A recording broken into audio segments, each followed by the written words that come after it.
Okay guys, welcome back to another video on my channel. Today's video again is something a little bit different. It's taken from an online race. It's not a setup video. The setup, which you can find, I'll put it in the description, the link to the setup used for this race. It's the updated setup that I posted about a week ago. So the idea of this video was just to try and see how fast we can complete a 10 lap online race. If I push a little bit harder than what I normally would do, we're not going to push 100% obviously. Say if qualifying is 95%, we're pushing about 90% throughout the whole race. We didn't really back off, I just wanted to go for it from the start. So the lights are out, we want to get our best start we can get, and we actually get away really nicely. We get that change into second gear pretty much perfectly. You can see we pull away from the guys behind. And then we're going to take it down into third gear for this corner, try and take a smooth entry with the cold tyres.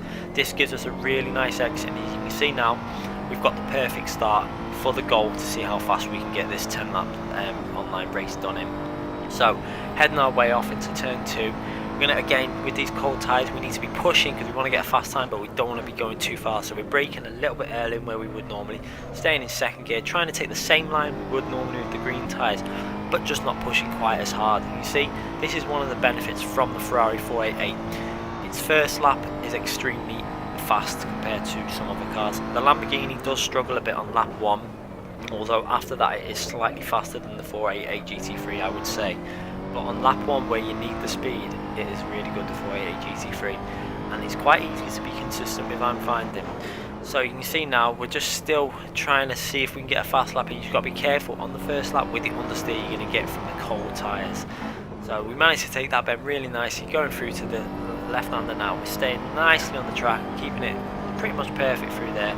Then we're going to take these last corners. This again is a tricky corner because the left front tyre is very cold, so you've just got to be a bit careful how fast you throw it in here. Going down into fourth gear, just taking it nice and easy through there, nothing too risky. Going into the last corner, we have to actually have a little back off there because obviously the tyre is not perfect yet, but going over the line for a very nice first lap of a 1:37. Normally if I'm not really pushing too hard, we would go over that first lap on a 1:38, but because we're going to try and see how fast we can do this 10 laps in without pushing to the extremes, obviously maybe we'll do that in another video where we just try and go flat out, but the chances are you're going to make the odd mistake doing that. This is all about just keeping it around 90%, trying to get a nice consistent time in and driving as fast as we can for 10 laps. So the aim for the next lap is to just try and get that lap into a 1:29. Don't want to hit a 1:30. We want to try and get, I think the track grip was at 99% when we started the race, so it's in very good conditions for like obviously racing. Plus the weather's quite nice, you're going to get good grip, the temperatures are reasonably high, you're going to get reasonable grip from the track. Even though it's 99%, maybe if it was 100% we could have gone a tenth or so faster each lap, but you know, it probably was 100% by the last 2 or 3 laps anyway, so it was pretty much as good as conditions as you're gonna get. As you can see there, our first lap is looking quite nice at this point, through the middle sector on a 57.7, which is quite nice to be fair. We did make a little mistake on this last corner, which probably lost us out on a mid-29, but you'll see now we go into the corner. I think we chuck it in a little bit too early over the curb, it unsettled the car, we had to back off because we're on the curb. And we've probably lost out maybe 2 tenths at least there, but we're over the line just about into a 1:29. So we've set ourselves a nice base lap. Now the aim is to just keep these laps going consistently in the 1:29s. So one thing I do always try and keep a little bit of an eye on is the delta in the top left there. You can see we're in the green at the moment. I always do like to keep an eye on that just to see where we are on the lap, to see if I could do pushing a bit harder, or if I just, you know, I'm okay, I'm in the green, just keep it nice and smooth. It's always handy to keep an eye on that. So you can see at the moment we're just about in the green, driving nicely, and it looks like we're on an okay lap. I think this lap was actually our worst lap of the whole race because of a slight error on one of the corners up ahead where I pushed a little bit too hard still, when you can see that right front tyre is still very much in the blue. So I think further on in the race you get it in a bit better temperature range, even though it's still blue, it's not as cold, and we didn't really judge the cold tyre so well here, so we throw it in and we're still getting a lot of understeer there, and we're trying to get on the power too early, we go in the gravel slightly, but it doesn't actually lose us too much time. You can see there, we're in the red on the delta, but we're not losing massive amounts of time. So as you can see there, we're actually about just over a tenth off our lap, nearly 2 tenths. we're going into the final few corners, but we know we can gain a little bit of time back on that last corner, even if we don't push too hard, because we made that mistake on the previous lap. So you can see we take it a bit better this time, and you can see the delta going a little bit fast now. We're gaining time. We're nearly a tenth off, but we're going to go over the line. Literally, I think it's a 130.073. So it's not the worst lap you're going to get, but it wasn't the best, and that is actually our worst lap of the whole race. I think it just goes to show you how consistent, and I think we were pushing reasonably hard as well. So this lap, you can see straight away we took the first bend really nicely, and we're going to go through the first sector. This is actually one of the best. This is how you know you've done a good first sector. The first sector was a 20.422. If I was hot lapping within a hot lapping session, I think the best I've done is a 0.3. So we know we've done that first sector really well. We got a really nice exit again from turn 2, and we're still a tenth up on our best lap. So I think I'm not sure if this might have been our best lap of the whole race. I'm not too sure yet. I know that I'll be able to tell when we get through to the last sector. You see, we actually got off the power bit there. Even though we're still gaining on the delta, I think we might have lost another tenth or so on this lap. So it'd be interesting to see what we actually got when we went over the line. So this bend, we actually keep it on the track a lot better this time, getting on the power early, and we've gained quite a bit on the delta there. 57.5 on the middle sector. That's a nice middle sector, that. I think when I did my hot lap, I was only at 57.4 when I got the 0.1. But the last sector, I always back off a bit on this last few corners when I'm not hot lapping, because you just got to be careful not to make mistakes here. You can run a little bit wide, or unsettle the car on the curbs. You can see now we're 4 tenths up, taking the last corner reasonably well. Went a little bit over the curb, but we're gaining on the delta there. We're over 5 tenths up, and we're over the line for a 1 minute 29.425. So that's a very nice lap in a race condition. I mean, we're not pushing 100%. I think that lap could have been, if we would have took that, I think it was turn 3, a little bit better.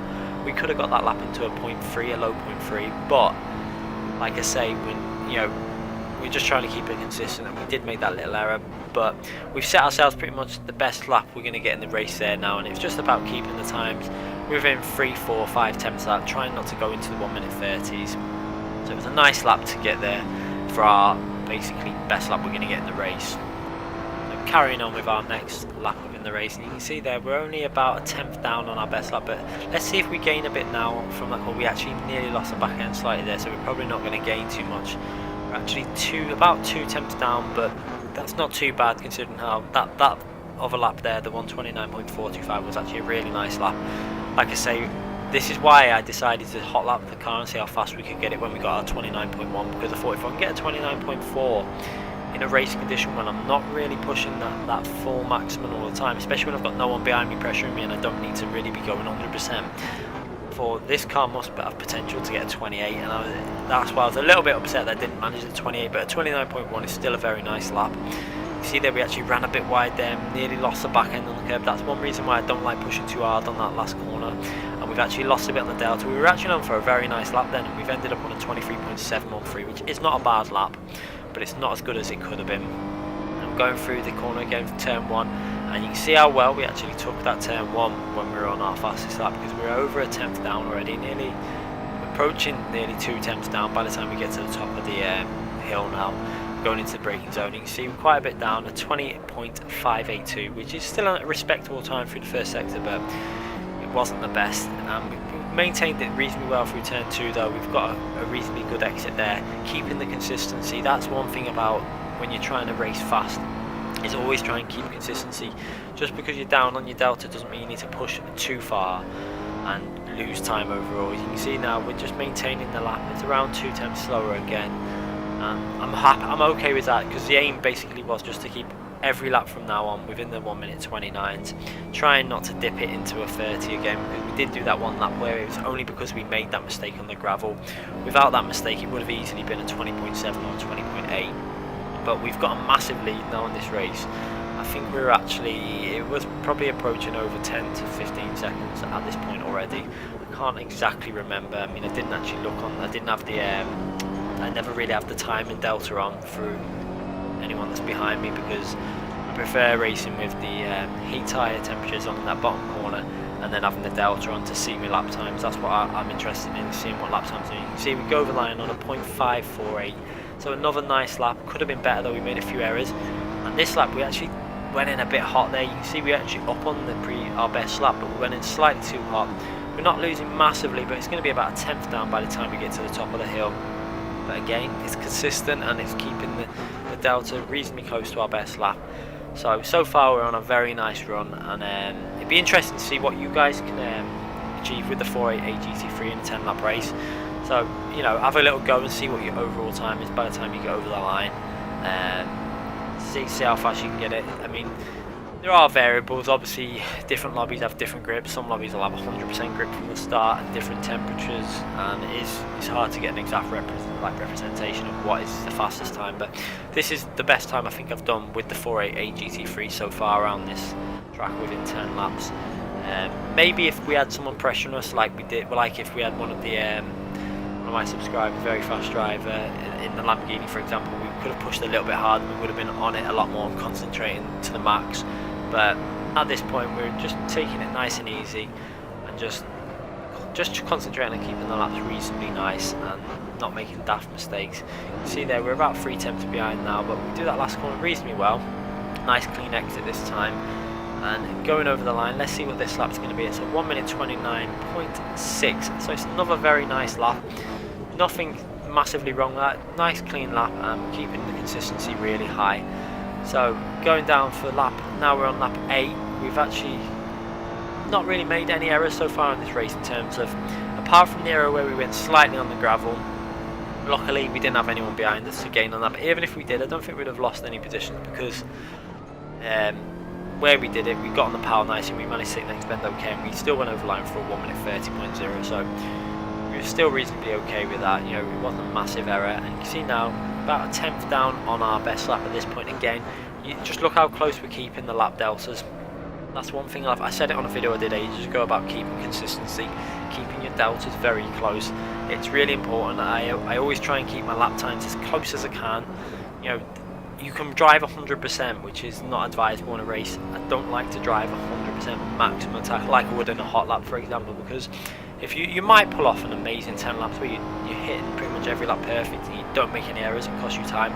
But making one error when you're pushing 100% could cost you 3 or 4 seconds, because if you lose the back end spin, it could be more than that. If you go off the track wide and then you get a penalty, it could be a long time you lose. So I always think driving 90 to 95%. Qualifying is normally 95%, but if I hit a really good lap at 95%, I will literally go maximum attack. And then if I make a mistake, it's not really an issue. Or if someone's out qualified you, I will normally go a maximum attack. And that's, you do make errors when you're driving like that more. So that's when the errors come in, because you're pushing that a little bit too hard. But sometimes you pull the laps off. It can look amazing when you hit a perfect lap. So again, the last lap, another 29.6, as you can see there on the delta, a very nice clean lap. You can actually see we actually went through that first sector quite a bit in the green, but we actually braked quite a bit too late. I think I got a little bit excited at how well I'd done that first sector, and I was trying to push a little bit too hard, as I was saying there before. You can see by, you know, even when you're pushing but you're not, you know, going maximum, you can still make little errors that cost you 2-3 tenths. So if you're pushing maximum attack, you know, you can lose a second, 2 seconds, 3 seconds. So just try and keep that consistency. That is key to being a good racer, I think. It's something, especially when it comes to league racing. You know, some people have raced with me in Apex, some people have raced with me in VR Room, and I think that's one thing I'm quite good at, is keeping consistency whilst knowing my limits. You know, there's been races in VR Room in particular where I know I didn't have the speed, but I'd just keep consistency and come home with second or third, and then we'd go to a track that suited me more and I'd come away with the win. It's just about knowing your limits, really. So anyway, back to this race, and you can see there now, we're probably not on our best lap, but we should be keeping it just about into the 1 minute 29 still. So we go over the line on a 1 minute 29.9. So that's probably I think that's our second worst lap of the race, but it's not a bad lap. And you can see this time coming through we actually ran on that curb slightly. We were looking like we were going to be on a very nice first sector, but still on a very good first sector. As you can see there, we're only very slightly down, and let's see what we go through the first sector. It's at 0.432, so that's a very nice first sector. And we do this corner really nice, but we just had to back off the power. You can see there, I thought I'd really go for it on the last lap. I think this is what I remember thinking to myself, let's see what we can do on the last lap, and I made a slight error there, and it lost us about 2 tenths. If we would have just gotten that power perfectly, then we would have been about 2 tenths up on the lap, and we could have been looking at a 1 minute 29.2 in the race conditions, which would have been a very nice lap. As it was, it didn't happen, and obviously you need to bear in mind that the tyres start hitting a not the best condition now. As the race goes on, they do wear out. I've noticed it on Spa. When I push 100% on the last lap, some of the tyres start going into the yellow, so your tyres are starting to lose out on grip. So it'll be interesting to see how far these tyres will last, especially with private lobbies coming. It's something I may look at in the future, is how long will each set of tyres last. Will the softs last like 10, 15, 20? I think we're going to be looking at about 15 laps for the soft tyres before they're going to be losing too much time, especially on tracks like Spa, because you're only doing 8 laps on an online lobby and they're starting to go on that last lap. So you know, it's going to be interesting what tyres people go with. So we're over the line and we finished the race, and we're going to have a little look in a minute and see what time we actually managed through the whole 15 laps. And I think we'll have a little look now as we go through, and it was a 15 minutes and 5 seconds, 0.5, so it's a very nice time. Anyway guys, hopefully we'll have the PC version of the 4A GT3 set up very soon to you guys. You can see there, we've got the consistency, we just got to fine tune it now. Anyway guys, thanks for watching, make sure you subscribe and click that like button.